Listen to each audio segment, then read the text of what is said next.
በተለያዩ ድንቅ ዝማሬዎቿ በወንጌል አማኞች ዘንድ አንጋፋነትን እንዲሁም እውቅናን ያተረፈችው ዘማሪት ሶፊያ ሽባባው የጋብቻ ጥያቄ ቀረበላት። ታዲያ የቀድሞ ባለቤቷ የዶክተር ወዳጄነ መሐረነ ምላሽ ምን ነበር? ከልጆቿስ የተሰማው ያልተጠበቀ ምላሽ ምንድነው? በዝርዝር የምትሰሙት ይሆናል። እንዲህ አይነት ጠላትነት አለ።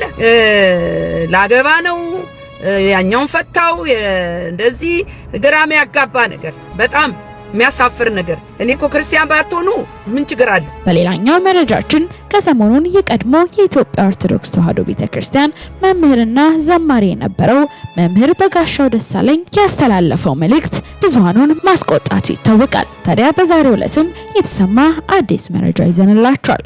ሰላም ጤና ይስጥልን ቤተሰቦቻችን፣ ይህ የሮማንስ ሮድ የዩቲዩብ ቻናል ነው። በቻናላችን አዳዲስና ወቅታዊ ትኩስ መረጃዎችን ይዘንላችሁ መጥተናል። እስከ መረጃው ፍጻሜ አብራችሁን ቆዩ። ቻናላችንን ሰብስክራይብ ያላደረጋችሁ ሰብስክራይብ በማድረግና የደወል ምልክቷን በመጫን አዳዲስ መረጃዎችን በፍጥነት ያገኙ።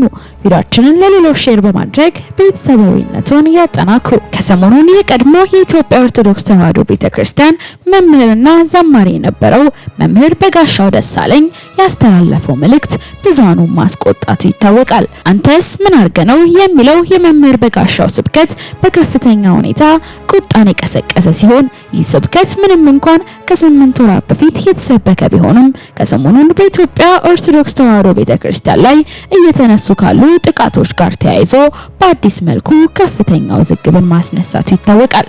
ታዲያ መምህር በጋሻው በጉዳዩ ላይም የይቅርታ መልእክትን አስተላልፏል። በመልእክቱም እንደገለጸው ለኔ ተዋሕዶ ያደግኩባት ፊደል የቆጠርኩባትና ዲሲፕሊን ሆኜ እንድኖር ስርዓትን ያስተማረችኝ አሁን በድፍረት የምሰብከውን ኢየሱስ በፍቅር የሰበከችኝ ባለውለታዬ ነች። መላው የኢትዮጵያ ሕዝብ የተዋሕዶ ልጆች ይቅርታን እጠይቃለሁ ሲል መጋቢ በጋሻው ደሳለኝ የይቅርታ መልእክቱን አስተላልፏል። በተለያዩ ድንቅ ዝማሬዎቿ በወንጌል አማኞች ዘንድ እውቅናንና አንጋፋነትን ያተረፈችው ዘማሪት ሶፊያ ሽባባው የጋብቻ ጥያቄ ቀረበላት። በቀድሞ የዶክተር ወዳጄነ መሐረነ ባለቤት የነበረችው በትዳር ህይወታቸውም 2 ልጆችን በመውለድ አብረው ያሳደጉ ነገር ግን ባጋጠማቸው አለመስማማት ምክንያት ትዳራቸውን ለማፍረስ የተገደዱት ዘማሪት ሶፊያ ሽባባው ልጆቿን በማሳደግና በአገልግሎቷ እንዲሁም በግል ህይወቷ ላይ ትኩረት በማድረግ ካሳለፈችው ረጅም ዓመታት በኋላ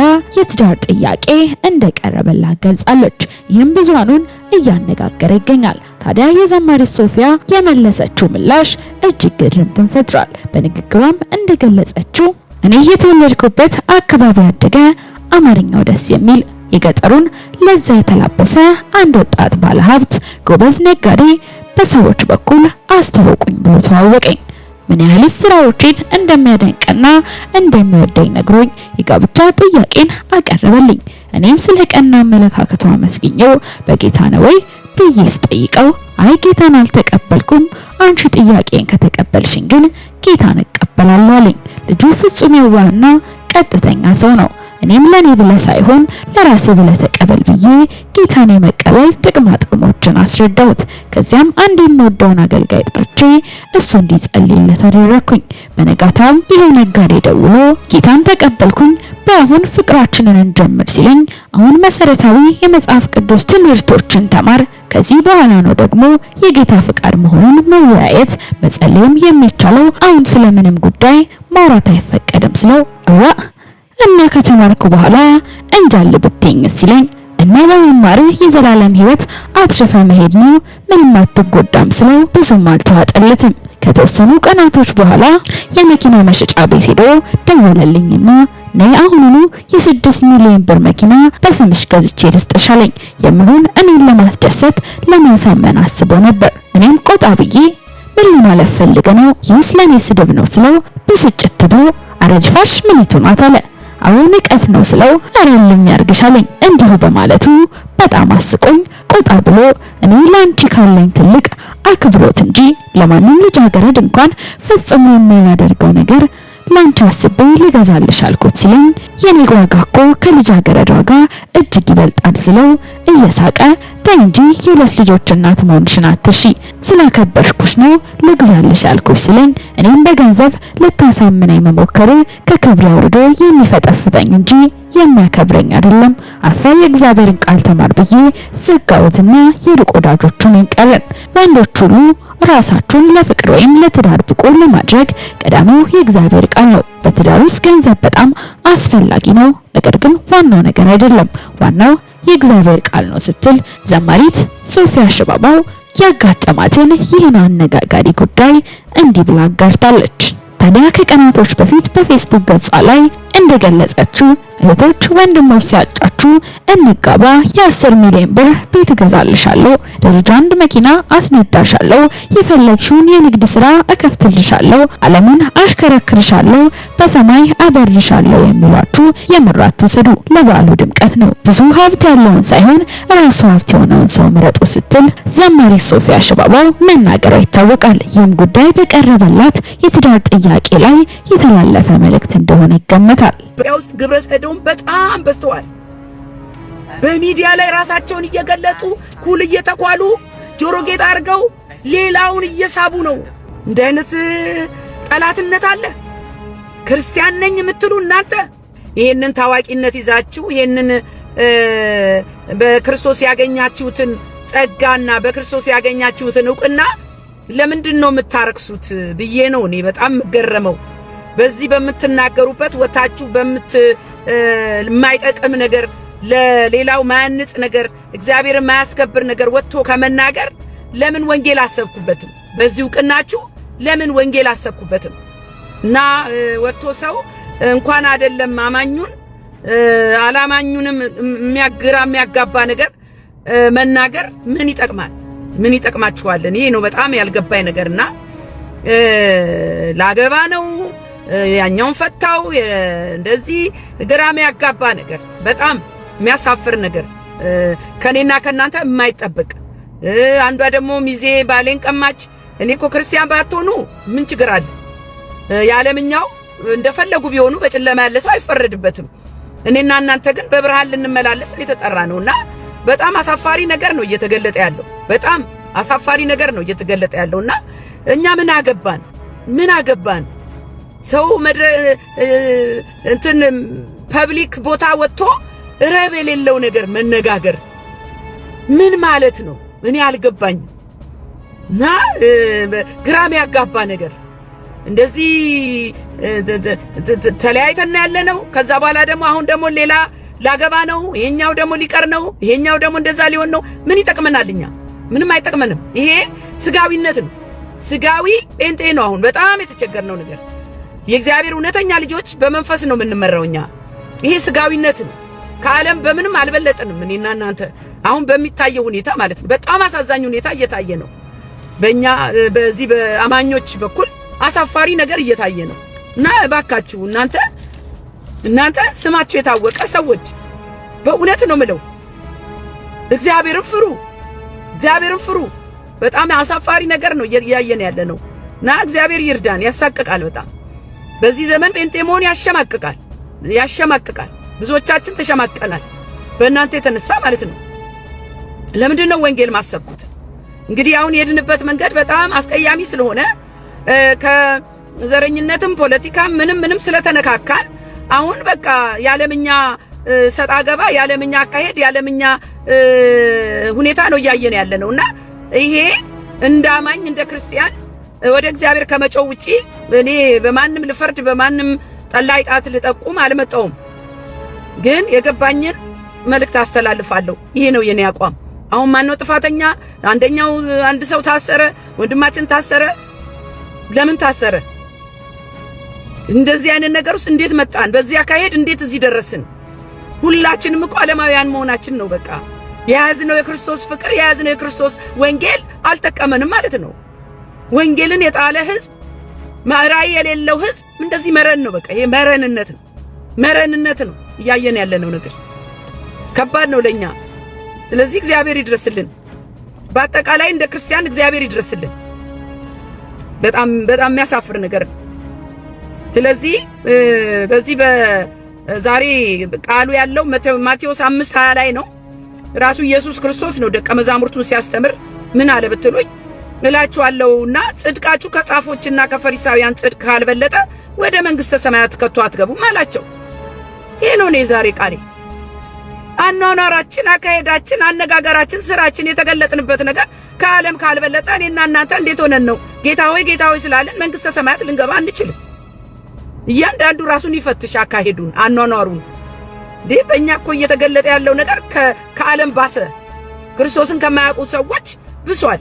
ይህ እንግዲህ እንደ እግዚአብሔር ልጆች በብርሃን የምንመላለስ ነንና ከዓለም ጋር ጨለማ ጋር አንተባበርም። ቀድሞውንም ጨለማ ከብርሃን ምን ንብረት አለ ይላል እግዚአብሔር ቃል አይደለም እንዴ? ስለዚህ በዚህ ቃል መሰረት አሕዛብን ልንበልጥ ከዓለም ልንለይ የግድ ይላል ማለት ነው። ዓለም የምትናገረውን እየተናገርን፣ ዓለም የምትሰራውን እየሰራን፣ በመንገዷ እየሄድን መንግሥተ ሰማያት እንዴት ነው የምንጠብቀው እኔና እናንተ እንዴ? ሰው ቃውን በቃ በኢየሱስ ክርስቶስ አንዴ አምኜ ድኛለሁ ብሎ የፈለገውን እየተናገረ የፈለገውን ኃጢአት እየሰራ ሊኖር ይሄ ትክክል አይደለም፣ ትክክል አይደለም። መንግሥተ ሰማያት ልንገባ አንችልም። በኋላ ጌታ ሆይ በስምህ አጋንንት አላወጣንምን? በስምህ ብንል ዋጋ የለውም ወገኖቼ። ስለዚህ በፍቅር እንብለጥ፣ በትትና በየዋህነት በትዕግስት በደግነት መብለጥ አለብን። በመንፈስ ፍሬ ማለት ነው። አሁን እኔና እናንተ መሃል የተገለጠው ምንድነው ካላችሁ የሥጋ ፍሬ፣ የሥጋ ፍሬ ሥጋዊነት ማለት ነው።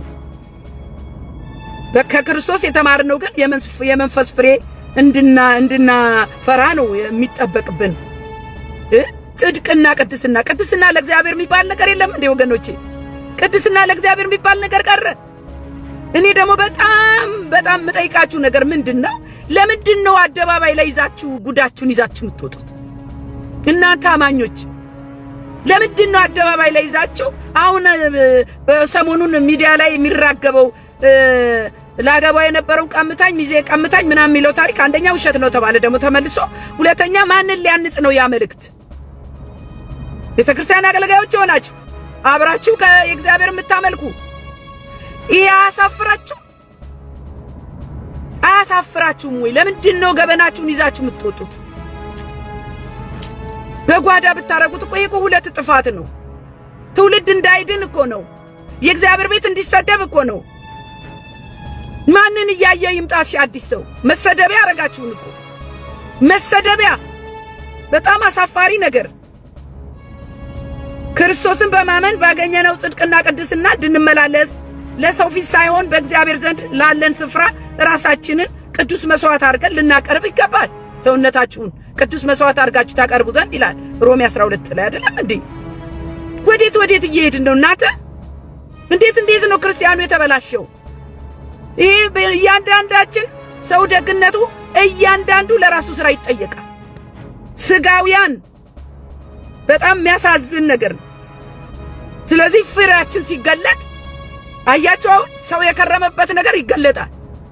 ፍሬያችን ሲገለጥ አሁን ሰው ለስጋ ነገሩ እንዴት እየተጨነቀ እንዳለ፣ ለስጋ ነገሩ ባለምኛ በጨለማ እንዴት እየሄደ እንዳለ በጣም መረዳት ትችላላችሁ።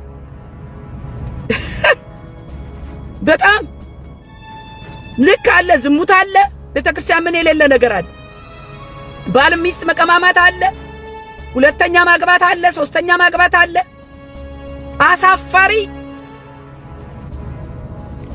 ሉቃስ 16:15 ላይ እንዲህ ማላቸው ይላል፣ ራሳችሁን በሰው ፊት የምታጸድቁ እናንተ ናችሁ፣ ነገር ግን እግዚአብሔር ልባችሁን ያውቃል። በሰው ዘንድ የከበረ በእግዚአብሔር ፊት እርኩሰት ነው ይላል። ዛሬ አማኞችም ቢሆኑ ለሰው እንጂ ለእግዚአብሔር የሚሆኑት የሚጠነቀቁት ዋጋ የሚከፍሉት ነገር የላቸው። ነገራቸው ሁሉ የሰው አንቱታንና ገንዘብ ለማትረፍ ሆኗል። በአደባባይ ሆኗል። በሰው ዘንድ ተቀባይነት ለማግኘት ደፋ ቀና ማለት ተያይዘውታል። ሰው ነው እግዚአብሔርን ነው የምናገለግለው እኔና እናንተ። የሰማዩ መዝገባችን እኮ ባዶ ነው። እኔም በጣም የማዝነው አዲስ ለሚመጡ ክርስቲያኖች ማንም ዞር ብላቸው መሰረት የሚተከሉበት ራሱ አሸዋ ላይ ነው። ሚንከባከባቸው የሚያሳድጋቸው ከሬን እያየን እንደግ ሚሉ የላቸው በፍጹም። ለዚህ ነው እግዚአብሔር ቅሬታዎች አሉት። በጣም ያጽናና ነገር እግዚአብሔር ሲያስተምር በጓዳ ነው። ደስ የሚለው ነገር በጓዳ ነው። እግዚአብሔር የተባረከ ይሁን። ይህንን የሚያስተምረን ጌታ ስሙ ይባረክ። እና በጣም አሁን ደግሞ የተያዘው ምንድነው? ጠላት የሆነ አጀንዳ ይሰጥና የቤት ስራ ሽው ያረገናል። አናነብም፣ አንጸልይም። ነገራችን ሁሉ ሚዲያ ላይ ነው። ከእግዚአብሔር ነገር እያራቀን የሆነ ነገር ጦር ይወረውርና እርስ በርስ እንነካከስ። እሱ የእግዚአብሔርን ቤት የእግዚአብሔርን ሕዝብ ገብቶ ይበዘብዛል። ስንቱ ነው የተሰናከለው። ስለዚህ ይሄ የጠላት አጀንዳ ነው፣ ልንነቃበት ይገባል። ሐሳቡን አንስተውም የዲያብሎስ ሐሳብ ነው ማከላችን ገብቶ የሚያባላን። እኔ የምለው ትልልቅ ሰው የለም፣ እረኛ የለም፣ የሚመክር የለም፣ የሚቆጣ የለም። አሁን ዓለም ዳኝን፣ ዓለም አስፈችን፣ ዓለም መጀመሪያ ደረጃ ለወንጌል በእናን ነው ወይ የምንሳደደው? እርስ በርስ እኮ እየተበላላን አማኝ ከአማኝ ጋር። ይሄ ነው ደግሞ አሁን የተያዘው። ለወንጌል ስደት ነው እንዳትሉኝ፣ መቼም ደስ አይልም። አስተያየት ለመስጠትም ይከብዳል። በጣም ከባድ ነው አሁን ያለንበት ዘመን። ህዝቤ ራስን አውጣ። እያንዳንዱ ሰው ራሱን ያውጣ። ይሄ ነው እኔ ራሴን ነው ማውጣው። ለምን ሁሉ እንደ ስራው ይቀበላልና። በደቦ የለም።